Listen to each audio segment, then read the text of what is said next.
Hola hermanos, ¿qué tal? Os saludo desde aquí, desde mi habitación, desde mi casa, en un momento en el cual quería traer algo para compartir con vosotros en este tiempo de culto dominical. Podemos dar gracias al Señor porque a pesar de todo lo que está ocurriendo, a pesar de que tenemos el templo, la capilla cerrada, la iglesia está abierta y sigue viva, porque estamos interactuando los unos con los otros, aunque hay algunos hermanos, pocos, gracias a Dios, que no tienen estas tecnologías. Pero para el resto, podemos tener nuestro culto por medio del móvil, del ordenador o lo que sea, ¿no? Entonces, bueno, pues me imagino que os veo. Me estoy viendo a mí mismo. Mal asunto. Pero me estoy imaginando que veo vuestras caras, que os veo en la iglesia. Hoy no voy a hablaros del coronavirus, ni voy a hablaros de la esperanza, ni voy a hablaros de cómo solucionar las cosas, cómo afrontar los problemas, porque es un tema que ya hemos tratado en más de una ocasión en este tiempo.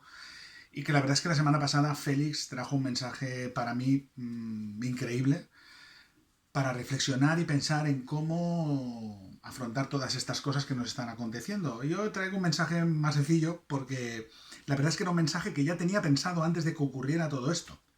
Un día estaba, de hecho, recuerdo que lo compartí con mi mujer. Le dije, mira, tengo un boceto para un mensaje.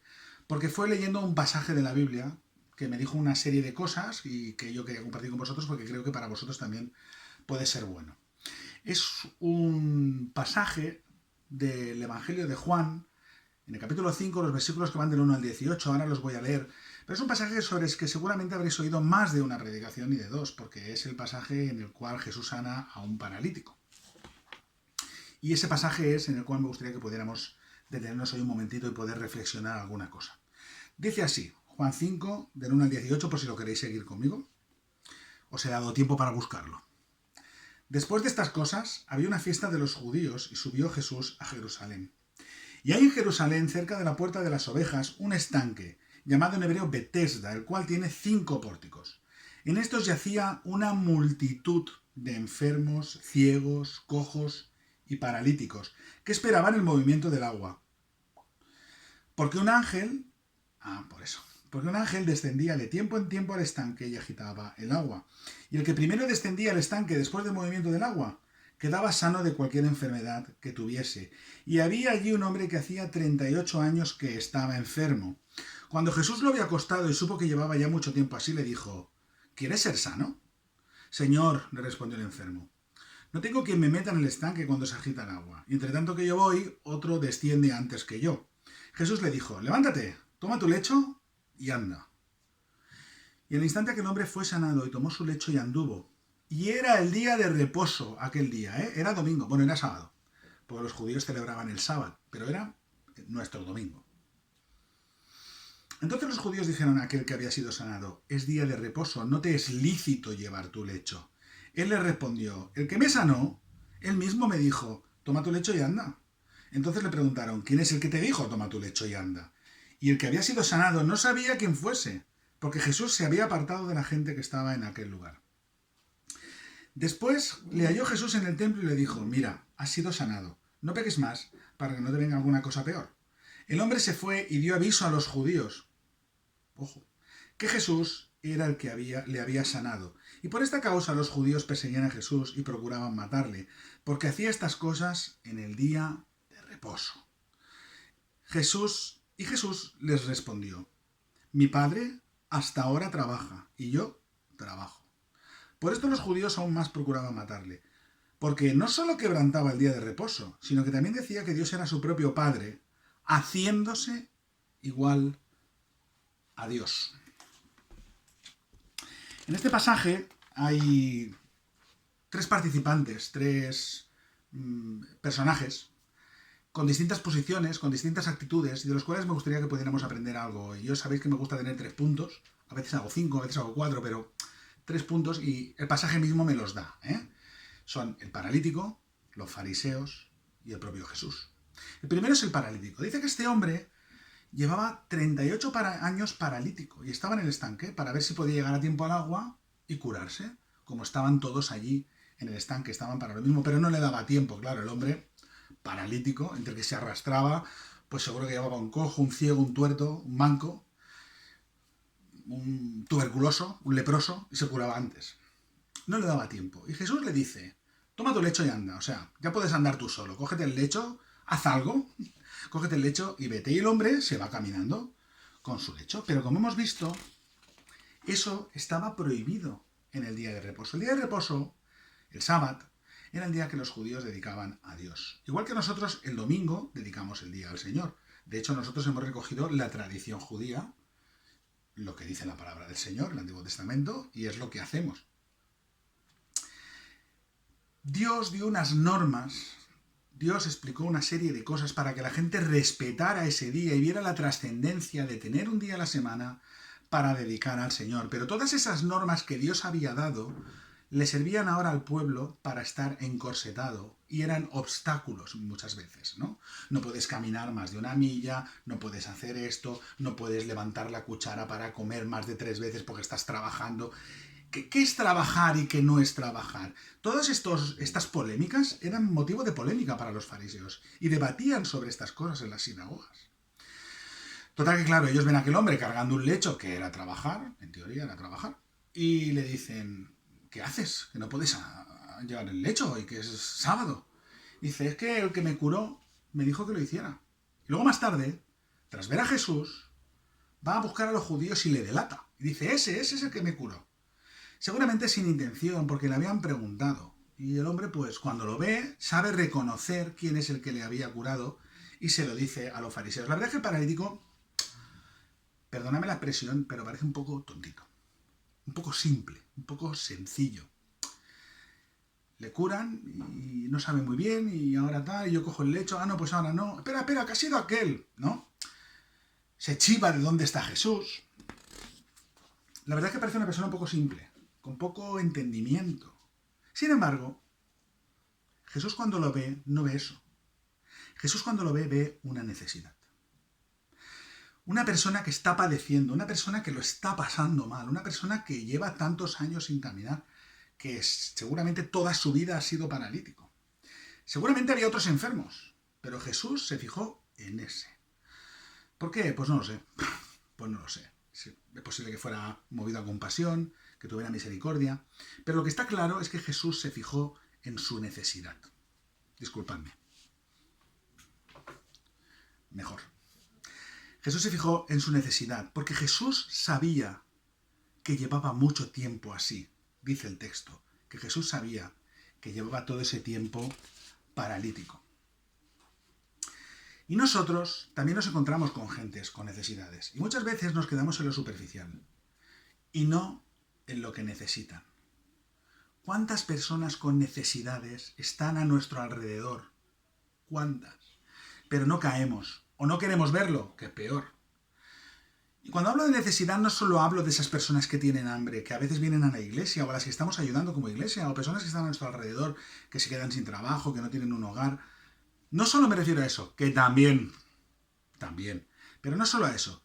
Me refiero a todas aquellas personas que están teniendo una necesidad también espiritual, una necesidad emotiva, gente que necesita amor, gente que necesita cariño, gente que necesita atención, gente que está enferma, gente que necesita una palabra amable.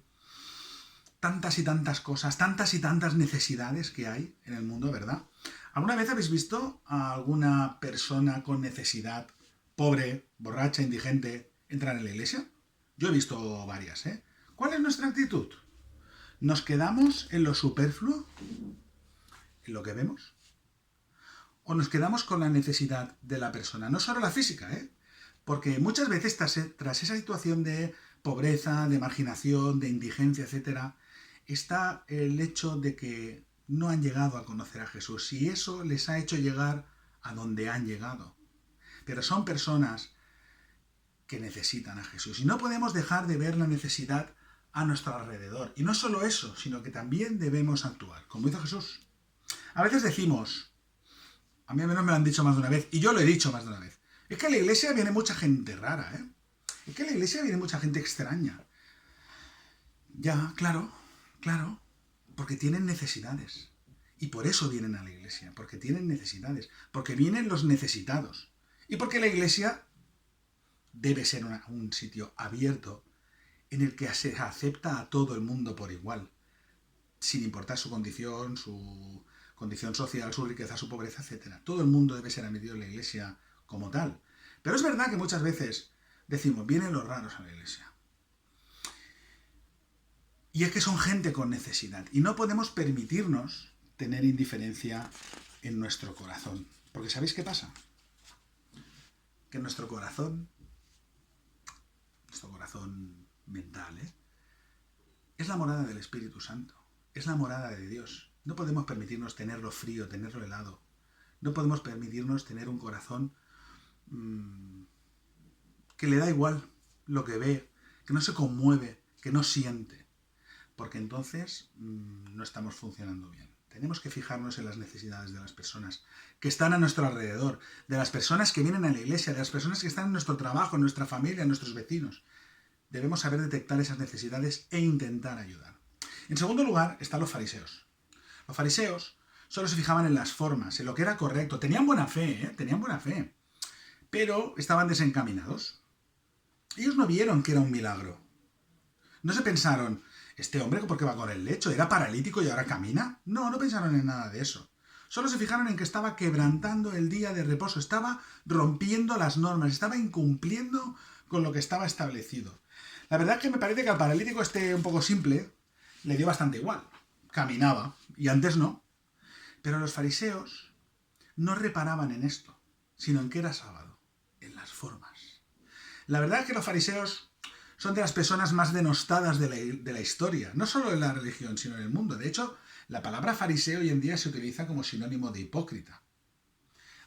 Ese es un fariseo, ese es un hipócrita, A veces pienso, ¿no somos nosotros también un poco rigurosos? No voy a decir fariseo porque me da repelús, No voy a decir que somos fariseos, pero ¿no somos a veces un poco rigurosos con nuestras cosas también? Estaba imaginando si viniera Jesús a la hora del culto de nuestra iglesia y se pusiera a hacer un milagro. ¿Seríamos capaces de decirle, hermano, espérese a que acabe el culto, ¿verdad? No, es que ahora estamos en el postludio. Espere, cuando acabe ya tenemos un momentito. Es un ejemplo gracioso, Pero ¿sí o no? A veces somos más cuadrados con las cosas que los fariseos. Revestimos de religiosidad las cosas y a veces eso nos hace perder la esencia. No nos deja ver lo importante, no nos deja ver la esencia del Evangelio y la dejamos de lado. Esto se hace así, esto se hace así, esto no lo puede hacer esto es que fíjate, esto, ya es que este viene con una necesidad. Bueno, pero es que ahora estamos en este momento, ¿Cuántas cosas, no? ¿Cuántas cosas muchas veces somos tan rigurosos? Si alguien entra a la iglesia con necesidad física, espiritual, emocional, no importa, tendemos a ver que se acople a nosotros, que se acople a nuestro rollo, a nuestra forma de hacer, a nuestra dinámica. Y ya veremos, no a ver sus necesidades, que es lo que tendríamos que hacer, y luego ya veremos cómo lo integramos, o veremos cómo tal, o veremos cómo le presentamos el Evangelio. Tendemos a ver primero lo nuestro, nuestra religiosidad, nuestro negocio, nuestra cosa. Y luego ya veremos, ¿no?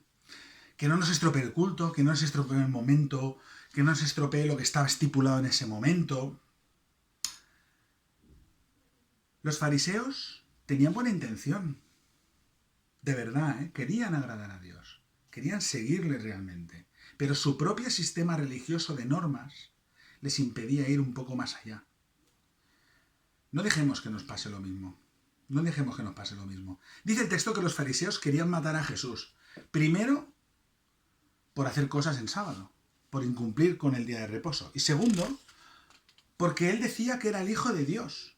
Es decir, en lugar de tener apertura de mente y de visión, se cerraban en lo suyo. Fijaros bien, tuvieron al Hijo de Dios a su lado.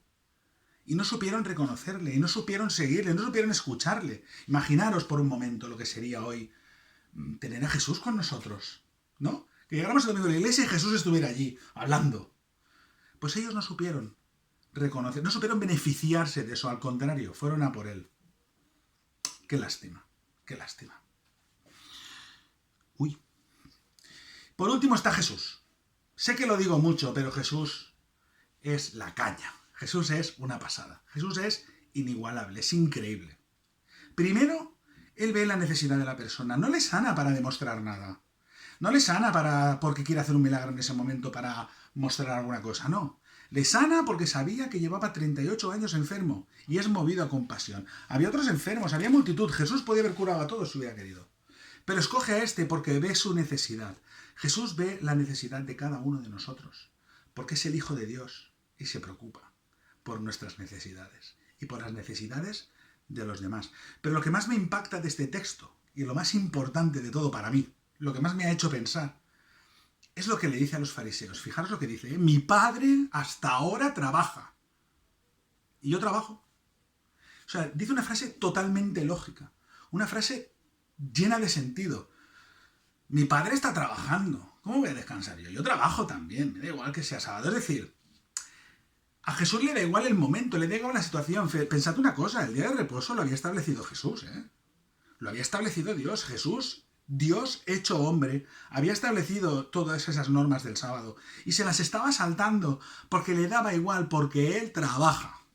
Mi padre trabaja y yo trabajo. Él no descansa, le da igual la situación, le da igual las circunstancias, le da igual. Él no tiene su descanso ni sus momentos. Él trabaja y yo trabajo. Él ve la necesidad sin importarle el momento. La verdad es que sería una frase increíble para hacerla nuestro lema, ¿eh? Mi padre trabaja hasta ahora y yo trabajo. La obra de Dios sigue adelante. Sigue adelante, en las circunstancias que sean, en las que estamos, en las que estaremos, en las que estuvimos. Da igual, sigue adelante y debemos trabajar en ella. No importa el momento, no importa la situación, ni importan mis circunstancias. El Padre trabaja, Jesús trabaja, yo trabajo. Nosotros debemos trabajar, donde estemos y como estemos, en las circunstancias que tengamos. Porque ¿sabéis qué pasa? Que eso, el trabajar, el servir, es parte del ADN del cristiano. Es parte del ADN de ser cristiano. Trabajar para el Señor y para los demás. Hay muchas personas que no conocen a Jesús. Muchísimas, demasiadas. Ese es nuestro trabajo. Detectar, termino, ¿eh? Detectar y ayudar las necesidades de los que las tienen. Ver esas necesidades e intentar ayudarles. 2. No ser cuadrados con nuestra religiosidad. Que no nos impida ver lo que en verdad tenemos que ver. Que no nos impida ver lo importante. Y no descansar para la obra de Dios. Mi padre hasta ahora trabaja y yo trabajo. Que eso sea un lema en nuestra vida. Que eso sea un lema en nuestra condición de creyentes y que eso sea un lema de nuestra iglesia. Espero que el Señor os bendiga y que os guarde y que este mensaje haya podido seros de ayuda o de bendición. Un saludo para todos.